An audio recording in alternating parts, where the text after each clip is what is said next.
Hai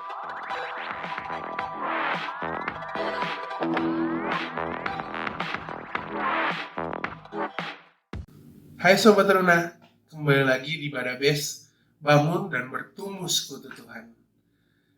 Kembali pagi hari ini kita mau merenungkan firman Tuhan. Sebelumnya kita siapkan hati dan pikiran kita berdoa. Puji syukur ya Allah untuk pagi yang indah ini kembali kami boleh merenungkan firman-Mu. Biarlah Tuhan menyiapkan hati dan pikiran kami tertuju hanya ke dalam pelayanan firman dan renungan hari ini. Agar kami boleh lebih kuat lagi, Tuhan mampukan lagi untuk menjalani hari ini. Berbicaralah Tuhan Yesus, karena kami siap mendengar. Amin. Bahan Alkitab pagi ini terambil dari Matius pasalnya yang kelima, ayatnya yang ke-21 sampai ke-22. Kalius akan bacakan untuk kita semua. Kamu telah mendengar yang difirmankan kepada nenek moyang kita. Jangan membunuh. Siapa yang membunuh harus dihukum. Tetapi aku berkata kepadamu, setiap orang yang marah terhadap saudaranya harus dihukum. Siapa yang berkata kepada saudaranya kafir harus dihadapkan ke mahkamah agama. Dan siapa yang berkata jahil harus diserahkan ke dalam neraka yang menyala-nyala. Sedemikian jauh pembacaan firman Tuhan, terpujilah Kristus, haleluya. Sobat Teruna, kita pasti punya teman, saudara, dengan berbagai macam karakter. Sehingga pertemanan kita tidak selalu baik-baik aja. Persaudaraan kita tidak selalu mulus. Pasti ada perbedaan, entah itu pendapat, pertengkaran, sampai mengakibatkan konflik.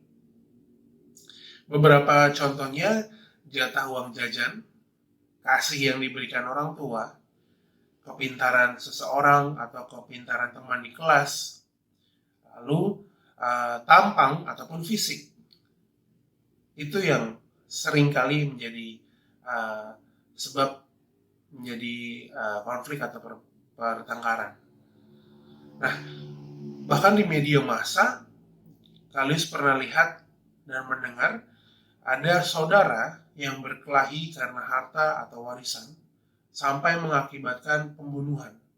Tetangga yang merasa tersinggung sampai mengakibatkan pembunuhan. Seperti bacaan Alkitab hari ini, pembunuhan di sini tidak selalu diartikan secara harafiah, tidak selalu dilihat dari segi fisik atau nyawa seseorang.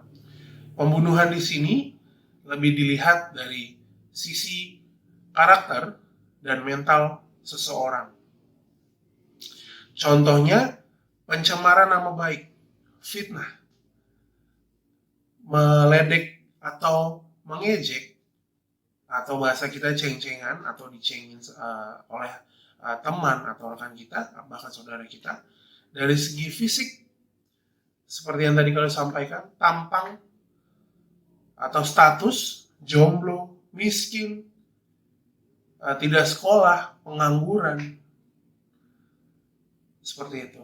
Nah, terkadang apa yang dilakukan oleh orang yang mengejek, itu dia cuma bilang, jangan baper atau baperan lu.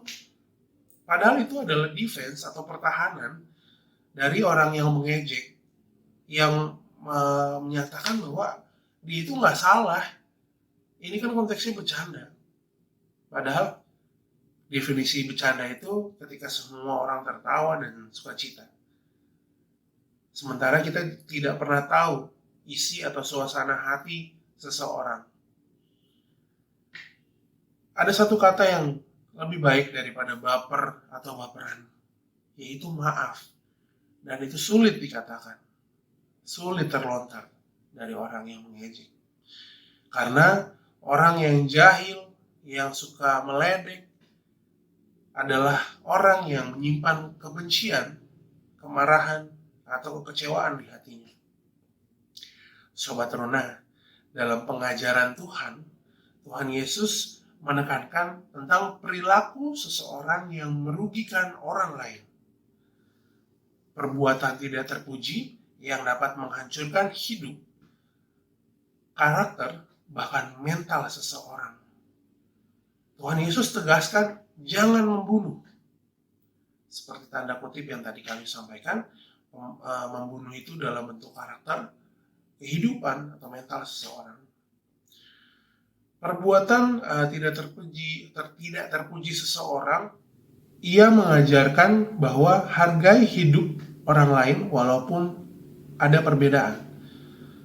Baginya, tindakan kasih harus menjadi moto dari orang percaya, seperti Sobat Runa dan kita semua, yaitu adalah kasih dalam kebenaran. Adalah indah jika kita menegur dengan kasih, mengingatkan dengan sukacita, dan tidak mempermalukan kesalahan orang lain di depan umum. Sobat Runa, kita bisa bergaul dengan siapa saja. Bahkan kita harus, tapi kita harus memilih dan memilah. Dan kita harus menempatkan tindakan kasih dalam kebenaran, agar hubungan kita baik dengan orang lain, agar kita menghentikan sikap atau perilaku tidak terpuji yang bisa timbul. Karena kita berbuat kasih karena kita meneladani Tuhan kita Yesus Kristus, dan agar kita tidak menerima hukuman Tuhan. Jadi hiduplah dan lakukanlah tindakan kasih dalam kebenaran terhadap semua orang dalam kehidupan hari lepas hari Sobat Runa. Amin. Sebelum itu, Kalius punya 2 ayat, dan Kalius tantang untuk Sobat Runa menghafal salah satu dari 2 ayat ini, dan akan dipresentasikan di ibadah Minggu tanggal 23 Januari melalui Zoom. Mari kita tutup renungan hari ini dalam doa. Kita berdoa. Terima kasih ya Allah untuk firman-Mu yang kembali kami boleh dengar. Ajarlah kami mengikuti dan melakukan kehendak yang Tuhan berikan kepada kami dalam mengasihi saudara dalam kebenaran. Biarlah itu menjadi hal yang kami lakukan dalam kehidupan kami hari lepas hari selama kami hidup. Terpujilah Allah kekal selama-lamanya. Amin. Terima kasih. Selamat beraktivitas Sobat Runa. Tuhan Yesus memberkati.